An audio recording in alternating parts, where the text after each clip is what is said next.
नमस्कार, आप देख रहे हैं आज तक। मैं हूं आपके साथ रोहित सरदाना। शाम के 5 बजने वाले हैं और वक्त हो गया है दंगल का।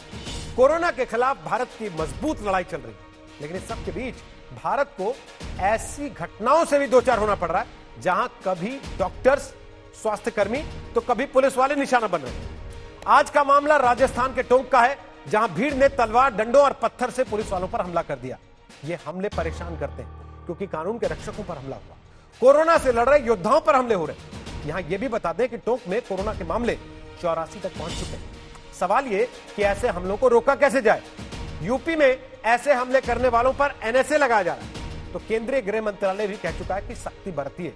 लेकिन क्या तंग सोच की वजह से कोरोना के खिलाफ जंग कमजोर पड़ रही है? इधर गाड़े के पास में बावड़ी चौराया और उनको हिदायत दे रहे थे अंदर जाने के लिए। 8-10 ड्यूटी लगा के बैठे हुए थे, उनको भेज रहे थे अंदर। तो वो अंदर जाते एक को मतलब वहाँ हिदायत दे रही थी, उनकी पता नहीं क्या प्लानिंग थी, क्या थी। सारे निकल के आ गए चिल्ला के और हमारे वो सभी को घेर लिया। हम 5 थे वहाँ पर, 5 को घेर लिया और मारने लग गए। किसी के पास डंडे थे, किसी के पास पत्थर थे, किसी के पास हथियार भी थे, सरिये थे, जो सभी के पास बोले वो हथियार थे। सोचिए, जब कोरोना संक्रमण की वजह से पूरा देश घर के भीतर हो तो ड्यूटी कर रहे पुलिस वालों पर हमला हो जाए, वो भी क्यों? किसी अफवाह के चलते, तंग सोच का शिकार होकर के, किसी गलतफहमी की वजह से। और ये कोई ऐसी अकेली वारदात ना हो, बल्कि हर बीतते दिन के साथ किसी नए इलाके में ऐसी घटनाओं को दोहराया जाए। इन घटनाओं में या तो स्वास्थ्यकर्मी या फिर पुलिस वाले निशाना बनाए जाए, तो आप क्या कहेंगे? राजस्थान के टोंक में कसाईबाड़ा में गश्त कर रहे पुलिस वालों पर शुक्रवार की सुबह हमला हुआ। अचानक निकल आई 60-70 लोगों की भीड़ ने लाठी, डंडों और तलवार से हमला कर दिया। ये सभी एक समुदाय के बताए जा रहे हैं। कोतवाली का स्टाफ, हमारे कांस्टेबल सुबह गश्त करने के लिए गए थे। कर्फ्यू पे सख्ताई रखने के लिए लोगों का आवागमन था, तो पुलिस पार्टी के ऊपर हमला कर दिया। काफ़ी लोगों को हम पूछताछ के लिए लेकर आए हैं। अब रिपोर्ट के आधार पर उनका चिकित्सा परीक्षण हो रहा है, उसके बाद के अंदर करने के बाद में मुकदमा दर्ज करेंगे, जो भी कानूनी कार्रवाई है। बीते दिनों पंजाब के पटियाला की सब्जी मंडी में निहंग सिखों ने पुलिसकर्मियों पर हमला किया। एक पुलिसकर्मी का हाथ भी तलवार से काट दिया था। एसआई हरजीत वहां लॉकडाउन का पालन कराने के लिए ड्यूटी पर तैनात थे। इसी हफ्ते बंगाल के आसनसोल में क्वारंटीन सेंटर के विरोध में ग्रामीणों ने पुलिस टीम पर हमला किया था। बिहार के मोतिहारी में भी पुलिस वालों पर हमला हुआ था, गाड़ियों में तोड़फोड़ हुई थी। और यूपी के मुरादाबाद की घटना को कौन भूल सकता है, जब स्वास्थ्य कर्मियों के साथ साथ पुलिस वाले भी पत्थरबाजी का शिकार हुए। हमलों की फहरिस्त यहीं खत्म नहीं होती।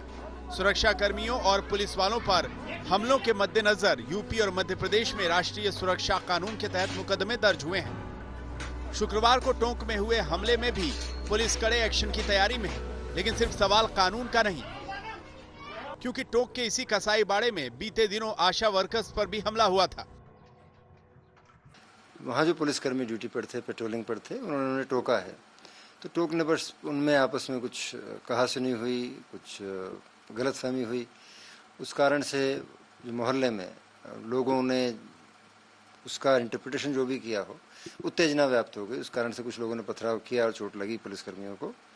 हम इस घटना को गंभीरता से ले रहे हैं और जिला एसपी को भी निर्देशित किया गया है वो सुनिश्चित करें कि कम्युनिटी में भी इस तरह का कन्फ्यूजन और मिसअंडरस्टैंडिंग दोबारा डेवलप ना हो। कर्फ्यू की पालना मोटे तौर पर लोग अच्छे से कर रहे हैं और कुछ एक स्ट्रे इंसिडेंट इक्का दुक्का हो वो भी ना हो, इसका हम प्रयास कर रहे हैं। यहाँ ये भी गौर करने वाली बात है कि टोंक में शुक्रवार दोपहर 2 बजे तक 84 कोरोना पॉजिटिव केस हो चुके हैं, जबकि पूरे राजस्थान में 1193 केस हैं। कोरोना की मुसीबत बहुत बड़ी है, दुनिया इससे लड़ रही है, लेकिन भारत में जहालियत से भी दो चार होना पड़ रहा है। टोंक में अनुभव और जयपुर से शरद कुमार के साथ आज तक ब्यूरो।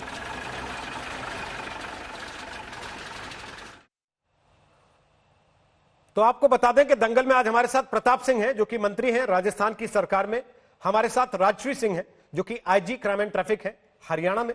हमारे साथ विक्रम सिंह साहब हैं, पूर्व डीजीपी हैं उत्तर प्रदेश पुलिस के। हमारे साथ संगीत रागी हैं, राजनीतिक विश्लेषक हैं, दिल्ली यूनिवर्सिटी में पढ़ाते हैं। हमारे साथ अमीर हैदर जैदी हैं, जो कि नेता हैं सीपीआई के, और हमारे साथ अरविंद वाजपेयी हैं जो प्रवक्ता हैं एलजेपी के। आप सबका स्वागत है दंगल में। इससे पहले कि राजस्थान सरकार के मंत्री प्रताप सिंह से हम सवाल पूछें, राजश्री सिंह, आप खुद पुलिस की अधिकारी हैं, जब इस तरीके की घटनाओं के बारे में आपको पता लगता है कि पटियाला में एक एएसआई का हाथ काट दिया जाता है, टोंक में एक समुदाय के लोग अचानक गश्त कर रहे पुलिस के लोगों पर हमला कर देते हैं, वो भी तब जब उस इलाके में 84 कोरोना पॉजिटिव मिल चुके हैं, कैसा लगता है आप लोगों को, वर्दी में जोड़ते हैं उनको? देखिए रोहित जी, हमें बहुत बुरा लगता है क्योंकि अल्टीमेटली हम सब अपने समाज के लिए काम करने में लगे हुए हैं। जो लोग अनपढ़ हैं, जिनको पता नहीं है, जिनको शिक्षा नहीं इतनी मिली है, लेकिन इतना तो सभी ने सीखा होगा कि पुलिस जो है। हेलो, आपकी आवाज नहीं सुन पा रहे। रोहित जी आवाज आ रही है? बहुत कम। हेलो जी जी, अब सुन पा रहे हैं आपको, बोलिए। हाँ रोहित जी, मेरा कहना ये है कि जब हम लोग काम करते हैं तो हम पब्लिक के लिए ही काम करते हैं, और ये जो अब जो कोरोना के टाइम पे जो काम कर रहे हैं 24/7 काम कर रहे हैं, और बहुत दिल लगा के सब पुलिस वाले, हेल्थ वर्कर्स, डॉक्टर्स, सभी लोग काम कर रहे हैं। तो ऐसे में ये इतना बुरा व्यवहार जो है हमें बहुत बुरा लगता है और दिल को बहुत आहत कर जाता है कहीं ना कहीं, क्योंकि देखिए हम भी उतने ही फ्लैश एंड ब्लड के बने हुए हैं, उतने ही आहत हम भी हो सकते हैं, और उतने ही बीमारियां हमें भी कैच कर सकती हैं, उतना ही इन्फेक्शन हमें भी कैच कर सकता है। लेकिन हम अपनी जान हथेली पे लगा के, जान हथेली पे रख के, अपने परिवार को इग्नोर करके हम सब लोग काम कर रहे हैं, तो हम अपनी पब्लिक के लिए लगे हुए हैं, अपने लोगों के लिए लगे हुए हैं। तो ऐसे में विद ड्यू रिस्पेक्ट जो है, अगर हमारे साथ लोग पेश आएंगे तो बहुत अच्छा रहेगा। अल्टीमेटली तो सबका एम यही है ना कि इस कोरोना से निजात मिले हमारे जो है देश को, हमारी सोसाइटी को, हमारे शहर को। तो मेरा मानना ये है कि है तो ये अल्टीमेटली पब्लिक के लिए ही, और बहुत दुखी कर जाती है ये चीजें। लेकिन कल जैसे हमने तस्वीरें देखी मुरादाबाद में, पुलिस वालों को बाकायदे एक दरवाजा लेके सर के ऊपर निकलना पड़ा क्योंकि ऊपर से पत्थर पड़ रहे थे लगातार। टोंक में जो गश्त पे निकले थे उनको घेर लिया 50 लोगों की भीड़ ने, और घेर के मारने लगे उनको। इस चीज से निपटा कैसे जाए? देखिए, आफ्टर इंसिडेंट तो हम लोग केस दर्ज कर रहे हैं, और 307 में भी मुकदमे दर्ज हो रहे हैं।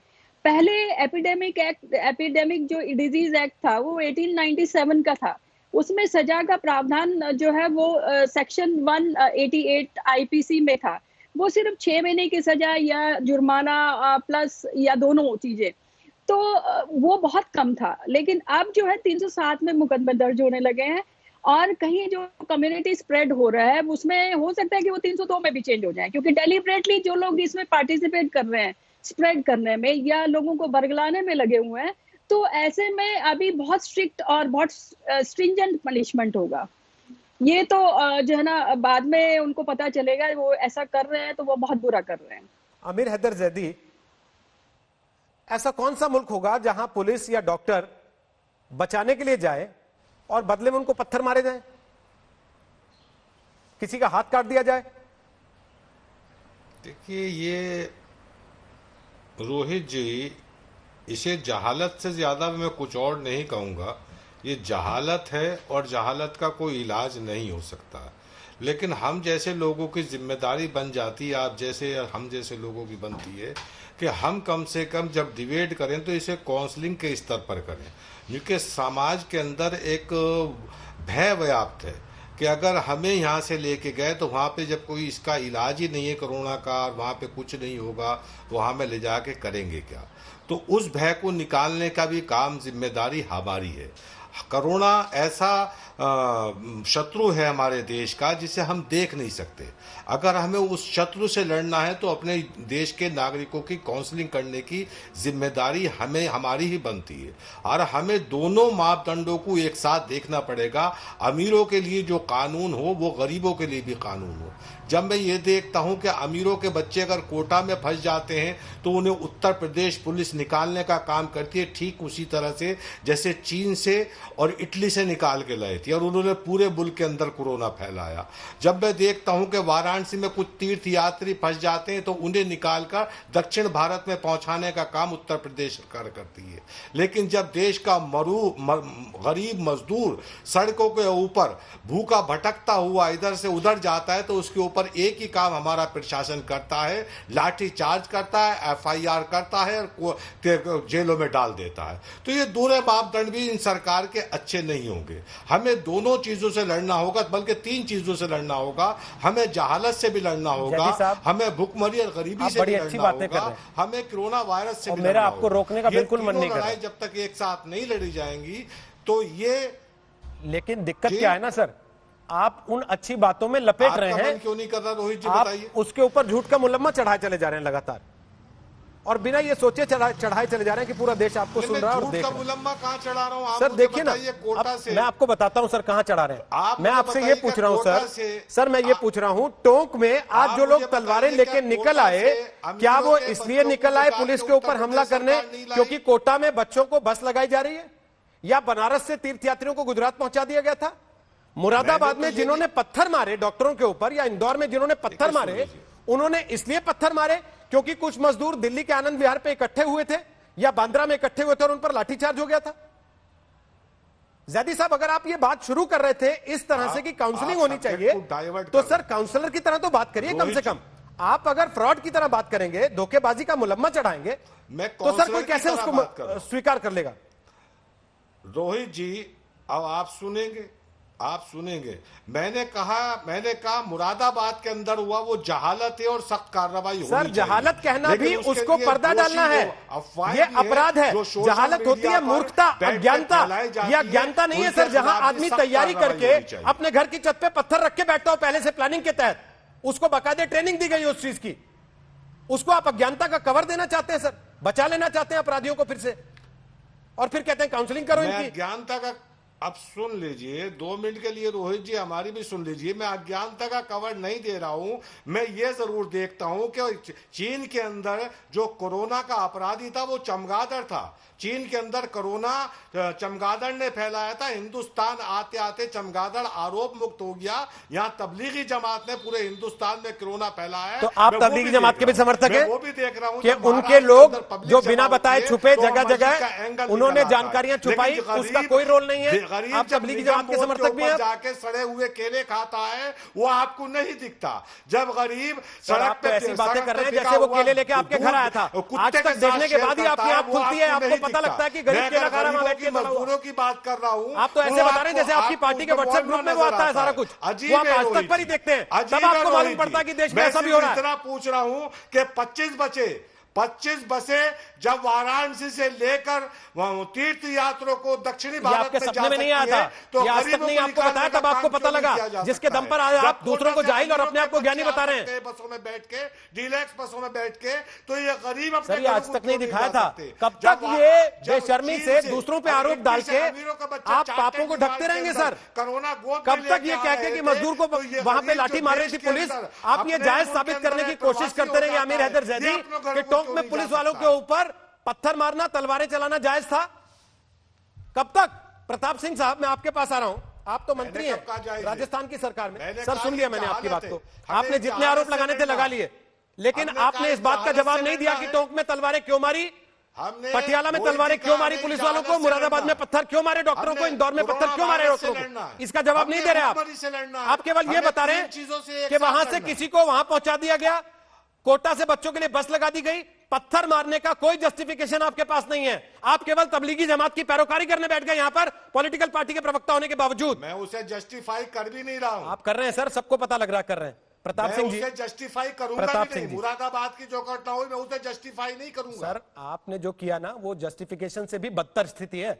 आप जस्टिफाई भी कर लेते तो लोग शायद आपको ये सोच के माफ कर देते कि भाई ये भी उन्हीं जमात के हैं, लेकिन आप कवर अप करते रहे, वो ज्यादा शर्मनाक था। प्रताप सिंह जी, आप सरकार में मंत्री हैं राजस्थान की, एक तरफ भीलवाड़ा का मॉडल जिसकी तारीफ हो रही है पूरे देश में, हर राज्य ये कह रहा है कि हमको भी भीलवाड़ा का मॉडल अपनाना चाहिए। दूसरी तरफ ये टोंक सर, जहां 84 केस हैं और उसके बाद सुबह सुबह गश्त पर निकले पुलिस वालों पर हमला कर दिया जाता है, और ये कहते हैं जाहिल है उनको माफ कर दो।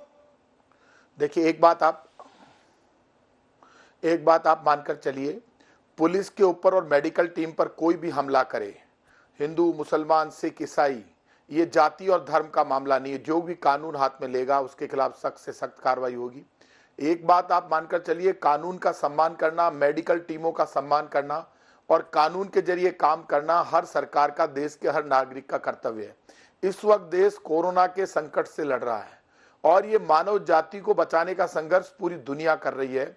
हर समझदार व्यक्ति ये जानता है कि ये कोरोना जाति और धर्म के आधार पर नहीं आता, किसी भी मानव को पकड़ लेगा। यदि हम डॉक्टर और साइंटिस्ट की बात नहीं मानेंगे, लॉकडाउन में नहीं रहेंगे, कर्फ्यू का पालन नहीं करेंगे, ये बढ़ता जाएगा। इसीलिए मंदिर, मस्जिद, गिरजाघर, गुरुद्वारा सब बंद है। आपको पता है, मक्का मदीना में हज और उम्रा बंद कर दिया वहां के इमाम साहब ने।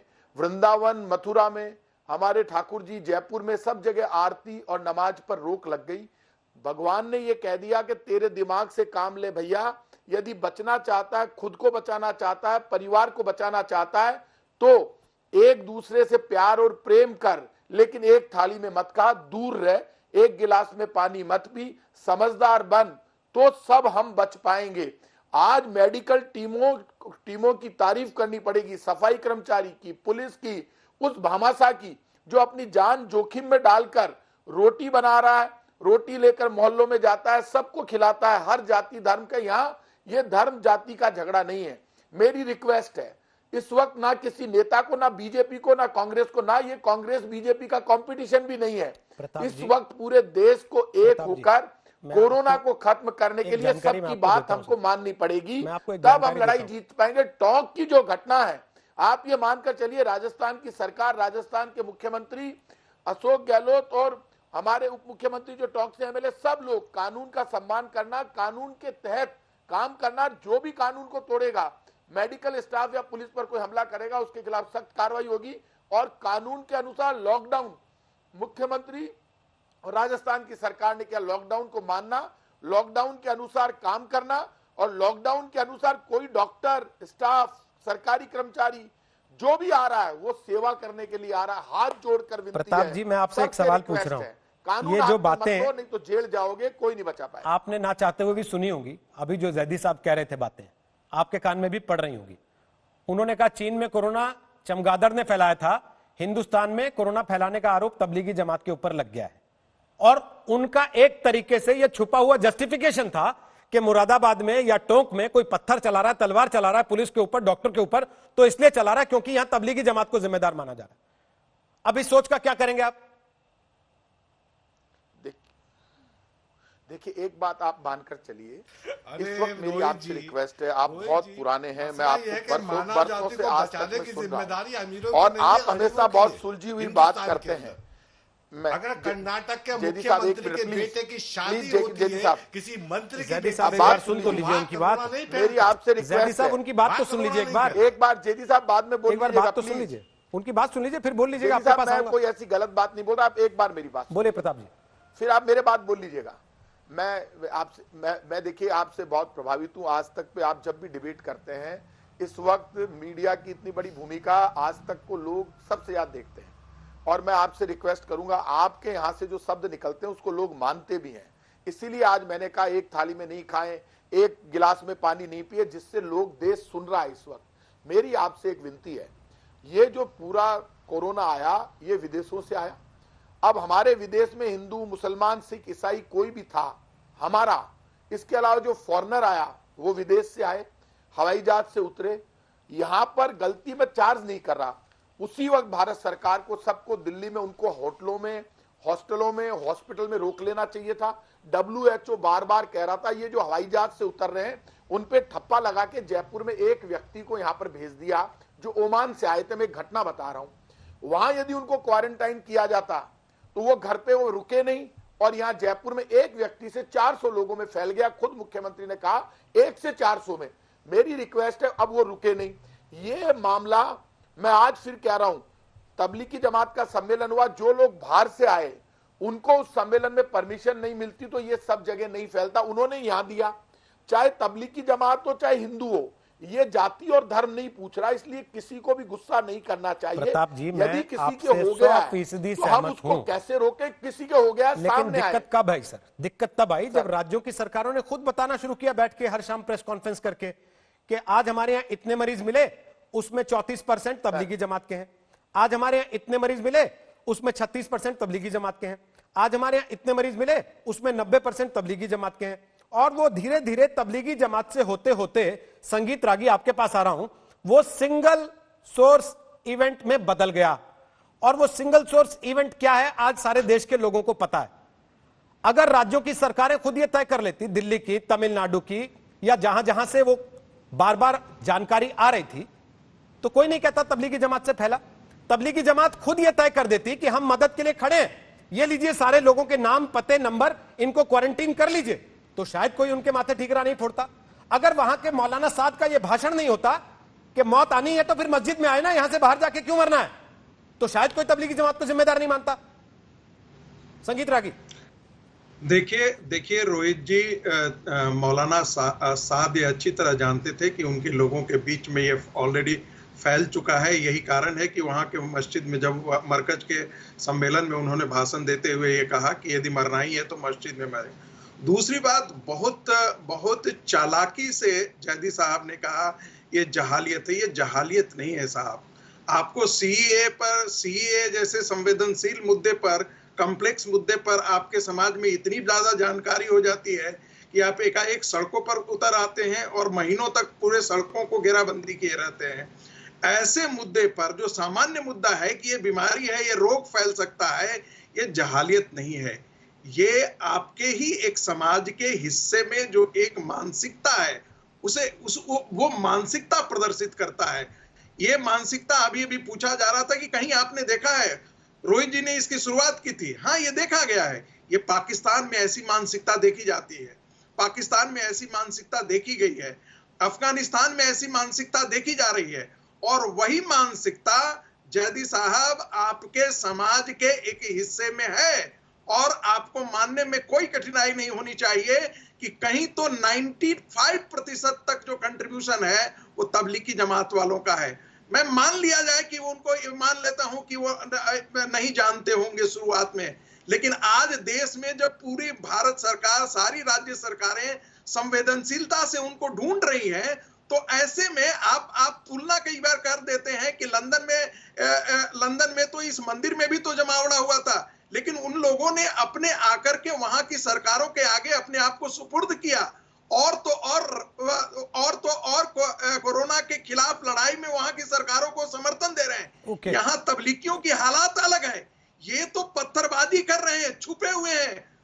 6,000 तबलीगी आज के दिन में भी कहां किस कोने में छुपे हैं, किन हजार लोगों को उन्होंने ये किया है। 22 से 25 हजार लोगों को क्वारंटाइन करने की जरूरत पड़ गई है, जो कि जानकारी में है। कितने और सारे लोग इसमें हो चुके होंगे, इसकी जानकारी अभी भी लोगों को नहीं है। एक बात और रोहित जी, अभी पहले विक्रम सिंह साहब से कमेंट लेना। एक सेकंड वापस आऊंगा आपके पास। विक्रम सिंह साहब, ठीक है, मान लिया कि आप तबलीगी जमात का नाम मत लीजिए, नहीं लेते, बहुत दिन से नहीं भी ले रहे, प्रेस कॉन्फ्रेंस में भी उसको सिंगल सोर्स इवेंट कहा जाने लगा।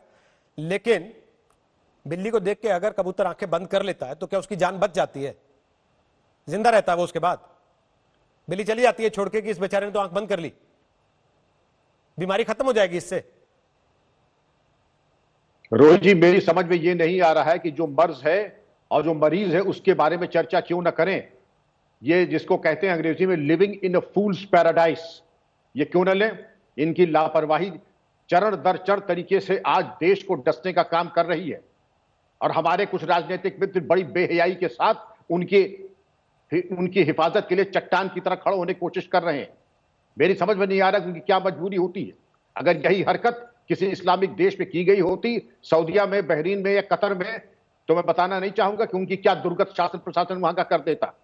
यहां की लिबरल गवर्नमेंट और यहां का उदार कानून हर चीज बर्दाश्त करता है।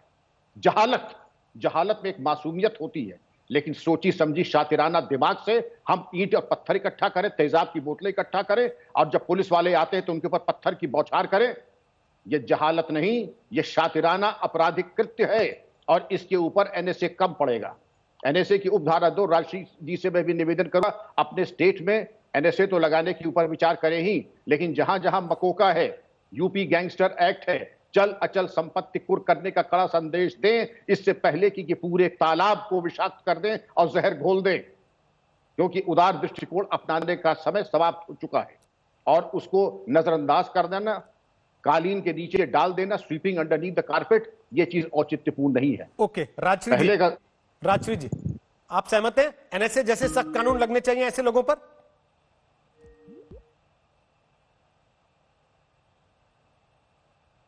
राजश्री से संपर्क शायद हमारा कट गया है।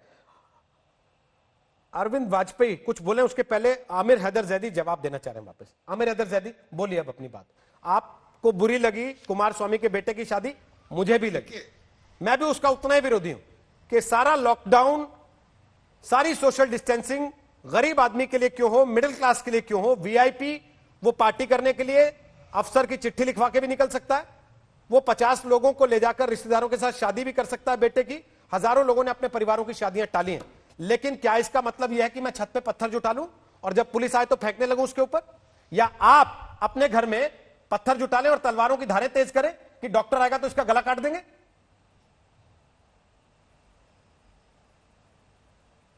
रोहित जी, किसी भी हिंसात्मक गतिविधि का हम समर्थन नहीं करते और जो मेडिकल स्टाफ या पुलिस प्रशासन कहीं जाता है तो वो उसकी मदद करने जा रहा है, लेकिन जो अफवाहें गर्म कर रहे हैं कार्रवाई उनके खिलाफ भी होनी चाहिए।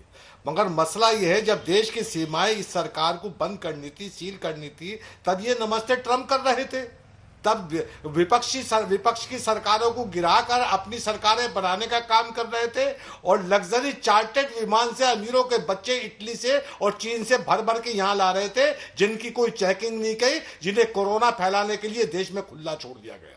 ये बिल्कुल सत्य है। पहला कोरोना पेशेंट जो पाया गया वो मेडिकल का बच्चा था जो चीन के अंदर पड़ रहा था। मसला ये नहीं है, मानव जाति को बचाने और देश के लिए बलिदान देने की जिम्मेदारी सिर्फ गरीबों के लिए है, गरीबों के बच्चों के लिए है। कर्नाटक के मुख्यमंत्री की बेटे की शादी अगर किसी मंत्री की बेटी से होती है तो वहां कोरोना संक्रमण किसी को नहीं लगता, सिर्फ गरीबों से लगता है। गरीब जब निगम बोध घाट पे जाके सले गड़े हुए केले खा रहा होता है तब मेरे पास कोई शब्द नहीं होता कि मैं उसकी पीड़ा कैसे बयान करूं। जब गरीब सड़क पे पड़े हुए दूध को कुत्ते के साथ शेयर करता है तब मेरे पास शब्द नहीं होते कि मैं उसकी करुणा कैसे बयान करूं। मसला ये है, मसला एक चीज ये है कि मैं कह रहा हूं कि हमें 3 लोगों से लड़ना है। कोरोना वायरस से लड़ना है जो हमें दिखाई नहीं दे रहा है, लेकिन जहालत से भी लड़ना है और भुखमरी से भी लड़ना है। मैं फिर कह रहा हूं आप जो बार इसे जहालत का पर्दा डालने की कोशिश कर रहे हैं ना, हम हार जाए। मुझे लगता है विक्रम सिंह साहब से बेहतर मैं नहीं समझा पाऊंगा आपको। जहालत वो नहीं होती सर आदमी जहां प्लानिंग करके तैयारी करके बाकायदे घेर के मारता है लोगों को। जहालत वो नहीं होती जहां छत पे पत्थर जुटा के रखता है, प्लान करके बैठता है कि पुलिस वाले आएंगे तो मैं ऊपर से ऐसे पत्थर मारूंगा कि कोई सही सलामत वापस ना लौट पाए। आप गरीब की बात कीजिए, मैं आपके साथ हूं। आप कुमार स्वामी के खिलाफ बोलिए, मैं आपके साथ हूं, लेकिन कम से कम ऐसे लोगों के ऊपर जहालत का पर्दा तो मत डालिए। कम से कम साजिश को साजिश तो कहिए, कम से कम उन्हें बचाने की छुपाने की कोशिश तो मत कीजिए। बोल रहा हूं मैं, मुरादाबाद घटना की मजम्मत भी कर रहा हूं, मांग भी कर रहा हूं कि सख्त कार्रवाई होनी चाहिए। मैंने कब कहा कि मुरादाबाद की घटना में आरोपियों को बख्श दिया जाए? सर अभी तो नहीं कह रहा हूं। आपने पहले सवाल के जवाब में सीधे सीधे तबलीगी जमात के वकील की तरह धीरा करनी शुरू कर दी थी। मैं तो भूल गया था कि हमने सीपीआई के नेता को बुलाया या तबलीगी जमात के वकील को। आवाज उठाने की जिम्मेदारी अभी हैदर जैदी की है। राजश्री जी, मेरा एक सवाल था बीच में, आपका संपर्क कट गया था। जी। जो बात विक्रम सिंह साहब कह रहे हैं, क्या आप सहमत हैं कि ऐसे लोगों पर सीधे एनएसए या उसकी तरह के सख्त कानून के तहत कार्रवाई होनी चाहिए जैसे यूपी में? बिल्कुल, जो वायलेटर है, जो वायलेशन करता है किसी भी कानून की, उसके वो सब बराबर हैं। और मैं तो ये कहना चाहूंगी कि जितने धर्म गुरु हैं वो सब अपने अपने अनुयायियों को बताइए कि अगर वो बीमार हैं तो वो अपना इलाज कराएं और डॉक्टर्स और जो पुलिस वाले हैं उनके रिस्पेक्ट करें और उनको कानून का पालन करना चाहिए। उनको एज अ बढ़िया सिटीजन जो है, जो अच्छे नागरिक हैं, वो कानून की पालना करते हैं। और सबसे बड़ी बात ये है कि ignorance of law is no excuse. कोई एक्सक्यूज नहीं है, आपको कानून की जानकारी होनी ही चाहिए। और जो वायलेशन करता है वो सब हमारे लिए बराबर हैं, नहीं, लेकिन चाहे वो किसी भी समाज से है। इसका कारण आपको समझ में आता है कोई कि पुलिस जा रही है और उसको पत्थर मारे जा रहे हैं, ऊपर से डॉक्टर जा रहा है उनको पत्थर मार के दौड़ा लिया जा रहा है, कोई कारण समझ में आता है आपको इसका? कारण तो लोग अनपढ़ हैं और उनको पता नहीं है कि ये बीमारी के क्या कॉन्सिक्वेंसेस हो सकते हैं।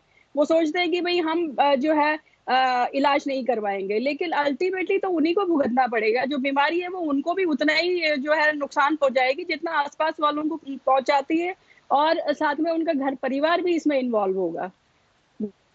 विक्रम सिंह, आपको क्या कारण समझ में आता है? तो ये सब चीजें, ये अवेयरनेस की बात है। रोहित जी, जो भ्रामक बातें हैं और एक माइंडसेट होता है, जो भ्रामक डीप फेक न्यूज और एक जिसको कहते हैं जहन सानी, दिमाग की एक वायरिंग ऐसी हो जाती है और जिस तरीके से गुमराह करने वाले कुछ होते हैं। जैसे आपने अगर मरकज की बातें सुनी, शैतान की साजिश, दूसरे हम अपने इलाके में कुछ भी करें हमारे ऊपर कोरोना नहीं आएगा, इस तरीके से जो ब्रेन वॉशिंग कर दी जाती है, एक तरीके से वायरिंग ऑफ द माइंड ऐसी कर दी जाती है, आदमी ये समझता है कि हमारे जो इकलौते वाहिद दोस्त हैं वो हमारे इमाम हैं, वो हमारे मौलाना है और सारी पुलिस और इंतजामिया हमारी दुश्मन है। इस तरीके के माइंडसेट के बाद जब आप देखते हैं तो ये उग्र और आक्रामक होते हैं। इसके लिए इनका डी रेडिकलाइजेशन और इनके बारे में जैदी साहब ने कम से कम एक बात ठीक कही थी कि इनकी जहन सानी की भी जरूरत है, वो जरूर है, लेकिन दोनों बातें एक साथ चलेंगी। पुलिस और डॉक्टर्स अपना काम करेंगे और डी रेडिकलाइजेशन अपनी जगह रहेगी। लेकिन अगर किसी पुलिस के ऊपर आक्रमण होगा तो कानून जो इजाजत देता है वो कार्रवाई होगी। अरविंद वाजपेयी, कोरोना का तो वैक्सीन दुनिया ढूंढ रही है, ये जो कुछ हो रहा है जिसको नाम दिया जा रहा है जाहिलियत का, इसका वैक्सीन कब मिलेगा? देखिए रोहित जी, जहां तक मरकज का मामला है, मरकज तो मामला जो उन्होंने करना था कर दिया। देखो, इस फैक्ट से कोई डिनाई नहीं कर सकता कि मरकज के लोग पूरे हिंदुस्तान में फैल गए जाके, और उसकी वजह से कोरोना में इजाफा बहुत ज्यादा हुआ है, इसको कोई नहीं मना कर सकता। दूसरी बात यह है कि ये जो पथराव किया जा रहा है पुलिस वालों पे, डॉक्टर्स पे, ये क्यों किया जा रहा है? देखिए, ये एक वाकई अभी सभी लोगों ने ठीक बात कही है कि मानसिकता का सवाल है। ये जहन में ये बातें घुसेड़ दी गई हैं कि ये लोग आएंगे, ये आपको ले जाएंगे, उसके बाद आप वापस आएंगे कि नहीं आएंगे ये बिल्कुल कोई गारंटी नहीं है। और जब परिवार के लोगों को या मोहल्ले के लोगों को ये बातें दिमाग में डाली जाती हैं, बल्कि डालना ये चाहिए था कि भाई अगर आप क्वारंटाइन हो जाएंगे तो आपका इलाज हो जाएगा। देखिए, लेकिन इसकी वजह से ये लोग पथराव कर रहे हैं, ये लोग कर रहे हैं। सर, आवाज कट रही है आपकी आवाज कट रही है, नेटवर्क की दिक्कत है शायद। कानून एनएस से भी लगा, इसको दुरुस्त करके वापस आते हैं। प्रताप सिंह जी, जो बात अभी कही विक्रम सिंह जी ने, क्या आपको लगता है क्वारंटीन सेंटर के साथ साथ डी रेडिकलाइजेशन सेंटर बनाने की भी नौबत आने वाली है? लोगों को यह समझ में ही नहीं आ रहा या उनको समझने दिया नहीं जा रहा कि यह बीमारी छूत की बीमारी है। एक बीमारी अगर आपको लग रही है तो आप उससे कई 100 लोगों को बीमार कर सकते। देखिए, एक बात आप मानकर चलिए, एक बात ये समझनी पड़ेगी, सबके समझ में आई भी है। मैं ये मानता हूं, जयपुर आपको पता है रामगंज में बहुत तेजी से कोरोना फैला। मैं खुद रामगंज का दौरा करके आया, मेरे साथ मेडिकल मिनिस्टर और सारे एमएलए थे, सबसे मिलकर आए। सबके ये बात समझ में आ रही है कि चाहे हिंदू हो, मुसलमान हो, सिख हो, ईसाई हो, ये धर्म के आधार पर बीमारी नहीं है, ये मानव से मानव में लगती है और ये लगेगी तो कोई बचा नहीं पाएगा। सबसे बड़ा पाप ये है, यदि मुझे हो गई तो मेरी जिम्मेदारी है मैं हॉस्पिटल जाऊं, क्वारंटाइन हो जाऊं, नहीं तो मैं मेरे परिवार को मार दूंगा। अननेसेसरी जितना हम छुपाएंगे उतना मरते जाएंगे, परिवार को फंसा देंगे और पूरे परिवार के साथ साथ मोहल्ला फंस जाएगा, शहर फंस जाएगा। और अब जब सबके समझ में आ गई है, लोग आगे बढ़कर अवेयर भी कर रहे हैं। इतना मैं एक रिक्वेस्ट करूंगा, ये आज तक है कि ये वक्त कोरोना से लड़ने का है। अब कोरोना से लड़ें या धर्म के आधार पर लड़ें, ये धर्म के आधार पर लड़ने का नहीं है, ये धर्म की लड़ाई नहीं है, ये मानव जाति की लड़ाई है। मेरी सबसे रिक्वेस्ट है कि अब जब सारा मामला क्लियर हो गया, अधिकतर अब ये लॉकडाउन और ये कर्फ्यू हमको जिताएगा, पूरा देश को पता चल गया, सबको मिलकर लड़ना होगा।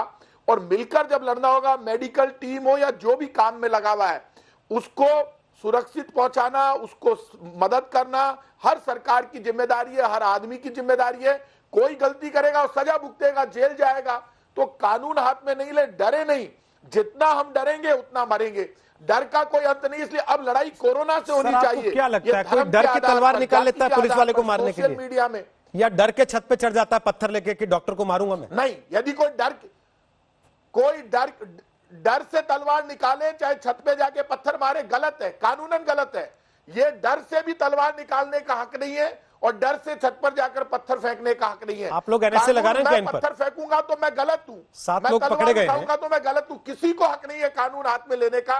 कानून का सबको सम्मान करना पड़ेगा। अभी जब आप बोल रहे हैं, नीचे खबर चल रही है बड़ी इस समय राजस्थान से आई है कि टोंक में जिन लोगों ने पुलिस पर हमला किया था उनमें 7 लोगों को गिरफ्तार कर लिया गया है। लाठी डंडों तलवारों से हमला हुआ था, 15 लोगों पे केस दर्ज हुआ है।